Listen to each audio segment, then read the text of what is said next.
Mr. Miranda, you're the founder and president of the IPMA since 2012. Can you tell us how has the marine sector changed through time since you're there? Okay. Bonjour Lynn, c'est un plaisir d'être ici avec vous.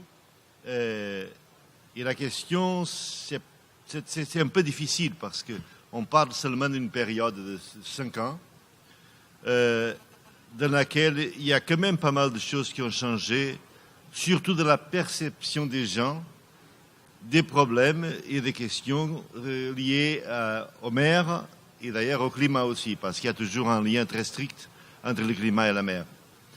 Il y a des changements du côté, je dirais même politique, parce que c'est très clair maintenant que la politique qui n'est pas basée en science, ça ne marche pas.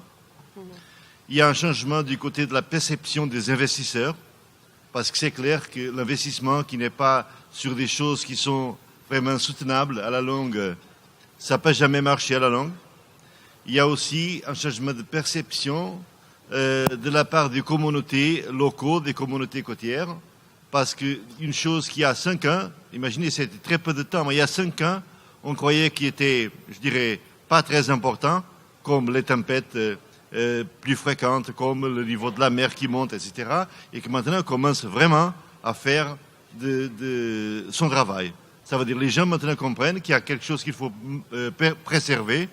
Et des idées qui étaient difficiles de faire passer il y a 5 ans, maintenant sont, je dirais, de plus en plus claires pour tout le monde. And Mr. Mayor, CEO of Lagosta, tell me how it all started for you in aquaculture and when. Sure. Can you hear me? Okay, great.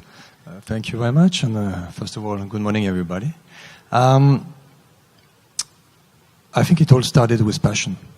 As a Swiss citizen, except mountains, cows, we needed passion actually in order for me to get out of this country and start learning and investigating and studying in different countries, including France and the US. And I had the opportunity actually to meet with a lot of experts in different fields of aquaculture, marine biology, oceanography. And actually it was pretty interesting, late 90s actually. I've seen a lot of projects actually, specifically in the field of spiny lobsters actually. And they were trying to raise these animals in captivity. But unfortunately they were all failing in their projects. And I was really intrigued and I wanted to know why. Because this is a beautiful animal, very complex, a lot of potential obviously regarding market potential, a lot of demand and increasing demand worldwide. So I started to further investigate all these aspects, and with my CSO, Mr. Ferraz, we started to do some experimentation, and we rapidly seen that actually all were failing because nobody had a clue about the biology, the physiology, about all these complex animals. So for almost a period of 20 years, actually, we learned about these very intriguing animals, about their complexity, and we've been in a position to actually identify and control numerous parameters that are crucial for raising these spiny lobsters in captivity. So what we tried actually is that initially we were studying the Caribbean spiny lobsters, and we had good, promising results at that time. But unfortunately, this was early 2000. The technology, the people, the market was not really willing to afford new companies in this field at that time. It was not really the good time. So what we did with Sebastian actually was we increased our knowledge in different fields, including the marine aquaculture, the oceanography, the business. And we decided in 2013, based on actually the explosion of the demand of such type of product in the world, and especially from a demand coming from Asia, that we said, okay, the price is going up, the technology is there, I think we have the right people now to make the difference, so let's start to create this company. So we created the company, and we applied all this technology on the European species. So why the European species, actually? You have to know that there are almost 200 species of spiny lobsters in the world, but actually the European one is the most valuable species, the rarest, the most tasty. I mean, obviously, this is based on the feedback I received from the big chef, and the demand for this product is increasing. Unfortunately, due to the pressure of this demand on the wild stocks, it pushes, the local stocks to really shrink. It's getting really problematic, as in many areas in Europe, actually, you don't find any spiny lobster at all. It has been really decimated. So our role was to create this company, not only to raise these animals for the seafood sector, but also, as we have seen over time, that all these animals, when they grow, they molt, they lose their carapace, they lose the molds. And we've seen that actually there is something to do actually with these byproducts that previously we were throwing away. But actually it's a gold mine. And all these molds, all these carapace, actually they comprise a lot of biomolecules. As an example, the chitin, chitosan. We know today, based on the scientific literature, that they hold great promises for the development of new therapeutics. And potentially, we're going to be one day, and hopefully, I hope so, that we will potentially raise these animals to collect the byproducts and potentially develop therapeutics for people who are in the need of accessing such therapeutics. And the third pillar, because today aquaculture, you cannot just create an aquaculture company without being sustainable. Everybody is now aware that you have to be sustainable. This is not a choice. We have to. Mm-hmm. And therefore, it is one of our roles as well to repopulate all these areas that have been devastated by the fisheries, by the pollution, and therefore we are actively working with foundations worldwide in order to restore these wild populations. Thank you. And you talk about sustainability and the importance of using more of the byproducts of the aquaculture industry. And this is one of the challenges, I guess, in aquaculture to make it more and more efficient. Mr. Miranda, tell us, what are the main challenges for Europe or for Portugal in terms of marine sciences and what you're doing at your institute? That means, I would say nowadays, the biggest questions on research groups are the same questions that exist on private companies. Because what is clear now is that scientists must develop the science that is needed for the basic needs of the populations. And this is also something new compared to 2010.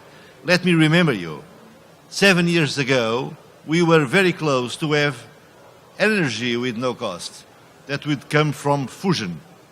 We were very close to have no problems on food because genetics was working rather fast and we were very close to have food for everyone coming from this kind of technology.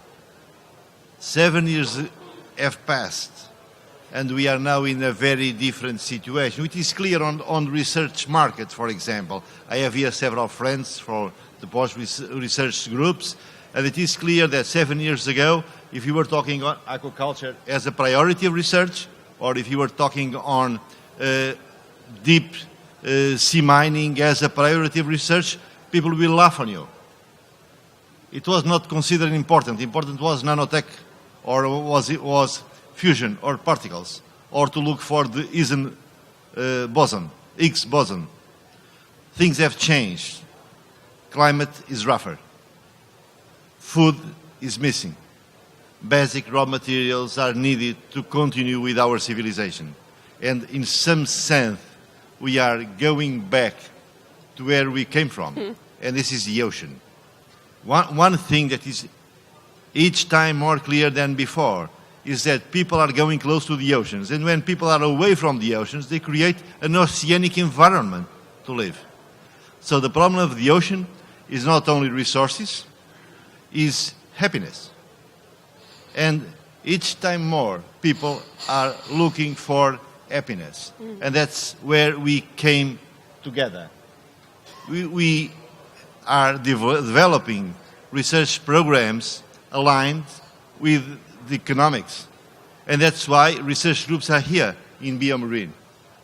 Because everyone understands that time is lacking. The 21st century will be a very tough century. Climate change will be the biggest challenge. Food for the population will be another fantastic challenge. To live without destroying the ocean will be the most important challenge we are facing now. Mm-hmm. So what we are trying to do is to align science and economic development in the same sense. And that's why several countries, even some of them that were very far away from marine sciences, are trying to write strategies, marine strategies. And that's why there is so much meetings now on the political side, on research side, to try to fix an oceanic strategy. So we are moving from the space strategy, where our future will be in Mars or in the moon, to something that is closer to us. Unfortunately, it's more difficult to go to the deep ocean than to go to Mars. Yeah. But this is the biggest challenge of the next decades. On parle de l'importance d'allier la science et la technologie et les entreprises. Monsieur Meyer, comment, chez Lagosta, vous collaborez avec les instituts scientifiques ou les dernières recherches pour développer votre entreprise? Est-ce que ça fonctionne bien?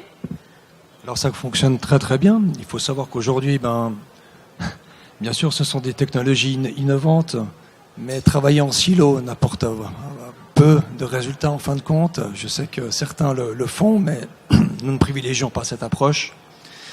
Nous collaborons avec beaucoup d'instituts à travers le monde. Nous sommes une petite société. Nous avons cette technologie, mais sans l'apport, sans l'expertise et sans l'expérience d'autres partenaires de renom, de qualité ou autres, nous n'arriverons pas à aller de l'avant. C'est pour ça qu'on a entamé dès le début de la création de la société justement des collaborations qui sont très fortes avec nos partenaires, qui sont établis pour une durée sur le long terme. Je crois qu'un des très beaux résultats a été justement cette annonce hier faite avec le Centre des recherches des biotechnologies marines, avec lequel maintenant nous collaborons depuis environ 2 ans. Ce n'est pas sur Internet que nous avons trouvé cet institut, mais c'est bien durant la biomarine, lors de la Wilmington Session il y a 2 ans en arrière. Et voilà le résultat aujourd'hui. Aujourd'hui, avec une dimension qui prend toute son importance, avec des enjeux non seulement économiques, des déploiements de technologies, de capacités, également une application au niveau gouvernemental. On l'a vu encore une fois hier avec notamment la présence du Premier ministre canadien ainsi que Monseigneur le Prince Albert. Et c'est vraiment, aujourd'hui, on voit un bourgeonnement d'une multitude d'expertises qui créent des sociétés. Il faut vraiment, pour faire la différence, justement, collaborer ensemble pour non pas seulement faire un avenir et avoir des sociétés, mais avoir des sociétés qui feront la différence. Je suis totalement d'accord avec vous sur l'importance de collaborer, puis l'importance de mettre ensemble différents secteurs de collaboration, la science avec l'industrie, les arts. Il y a plein de façons de travailler vers une économie bleue. Ce travail en silo est de moins en moins, heureusement, de moins en moins fréquent. Monsieur Miranda, comment, au niveau de la recherche, au niveau européen, est-ce que vous voyez encore ce travail en silo ou comment vous jugez l'importance de la collaboration pour développer une économie bleue? Bon, du côté océan, vous savez que c'est pas très facile de distinguer une stratégie continentale. L'Europe, c'est un continent, comme l'Amérique, c'est un autre continent, parce que notre environnement, c'est un environnement de bassin océanique. Alors, ce qu'on peut discuter, qu'est-ce qu'on peut faire au niveau de l'Atlantique, qu'est-ce qu'on peut faire au niveau du Pacifique, ou au niveau de l'océan Indien, au niveau de l'Arctique. Et ça, c'est un des grands avantages de la recherche marine. C'est le fait que les gens doivent travailler ensemble parce que le défi est tellement grand du côté logistique que ce n'est pas possible d'imaginer qu'un seul pays, un seul groupe, une seule discipline peut discuter les problèmes qu'on doit gérer pour achever ce qu'on veut. Ce n'est pas un problème de physique ou de biologie ou de géologie. C'est des problèmes qui sont transdisciplinaires, qui ont besoin de moyens énormes et qui ne peuvent être réunis si on n'est pas capable de travailler ensemble au niveau des bassins océaniques, tous dans le même bout. Et c'est pour ça qu'entre le Portugal, par exemple, qui est un petit pays, et le Canada, qui est un grand pays, il y a de la coopération qui se démarre et qui va sûrement continuer. Les pays qui ont un défi océanique plus clair, des pays qui étaient, je dirais, les pays importants au XVIe siècle, sont en train de le redevenir une fois de plus.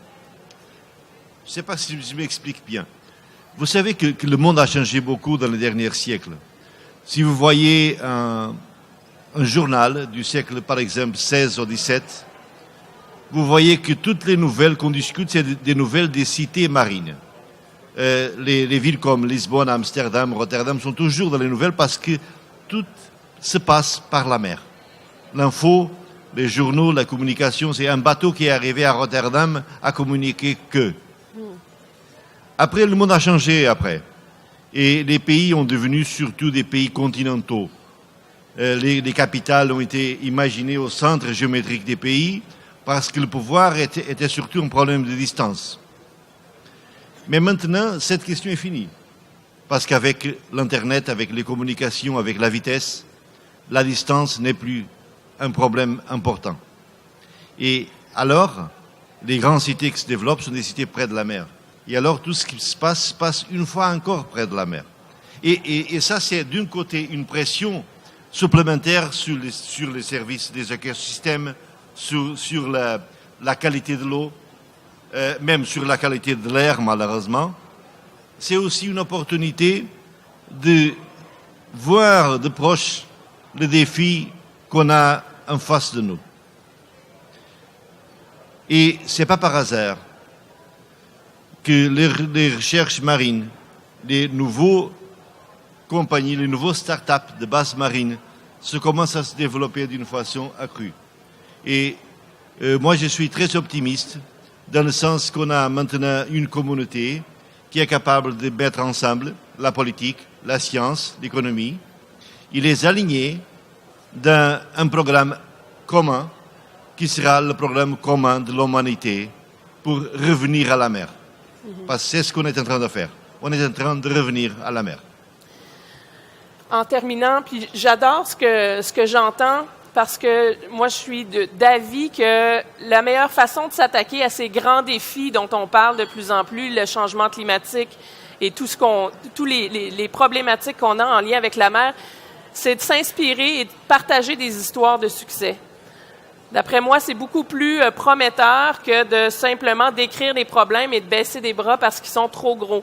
Donc, Monsieur Miranda, Monsieur Meyer, parlez-nous de votre histoire de succès ou de votre meilleure histoire de succès en terminant. Puis ensuite, on se laisse pour une séance de 2 jours de discussion pour s'inspirer vers une économie bleue. Je crois que l'un des meilleurs succès, c'est d'avoir été en mesure de persister. Je crois qu'encore une fois, c'est une question de persistance. J'ai eu la chance peut-être d'avoir été alimenté durant toute cette période par la passion, qui est toujours là, cette passion pour l'océan, pour capturer justement une partie de ce magnifique environnement, d'avoir accès aux personnes adéquates, parce qu'encore une fois, accéder à des personnes, engager du personnel, ce n'est jamais un problème, mais engager du personnel pour faire la différence de demain, c'est une autre chose. Et j'ai eu la chance justement d'avoir pu et de continuer à pouvoir accéder à ces personnes. Des partenaires de choix, dont notamment, encore une fois, j'aimerais souligner la collaboration avec le CRBM, mais d'autres instituts que l'on trouve, notamment en Europe, aux États-Unis et à travers le monde. Et puis surtout, je crois que l'une des meilleures choses qui est arrivée, alors je passerai en outre, bien entendu, la confiance des investisseurs qui est derrière nous. Mais je crois que la biomarine, la conférence biomarine n'est pas seulement juste une place où nous venons, prenons quelques coupes de champagne et nous regardons quelques posters et discutons, mais c'est avant tout la place. C'est the place to be, comme on l'on dit, où justement les acteurs de divers domaines, que ce soit de l'aquaculture ou de l'ingénierie ou autre, se rassemblent pour justement construire justement cette grande avancée qui a démarré en fait il y a de cela quelques années, puisque c'est vrai, c'est relativement récent, cet engouement pour la mer. Maintenant, parler de sustainability, maintenant c'est quelque chose de commun. Il y a quelques années encore, c'était « Ah bon, qu'est-ce que c'est Tu penses que c'est bien ?» Maintenant, c'est un devoir. Nous le savons, nous le savions. Maintenant, cela se met en place. Ce n'est que le début. Je crois que nous sommes bien partis. Et oui. Je crois que surtout que cette conférence est la place qui nous permettra d'aller encore plus loin. Ben, Biomarine, c'est ça. Biomarine, c'est des histoires de succès, c'est de l'inspiration. Vous êtes des gens de passion. Alors, merci, M. Miranda. Merci, M. Meyer, de nous avoir partagé votre histoire aujourd'hui. Et puis, à vous tous, ben, je vous souhaite un excellent 2 jours. Gardez cette passion, ces idées, cette créativité, puis c'est ensemble qu'on pourra aller vers une économie bleue puis un développement durable pour nos océans. Bonne journée tout le monde. Merci.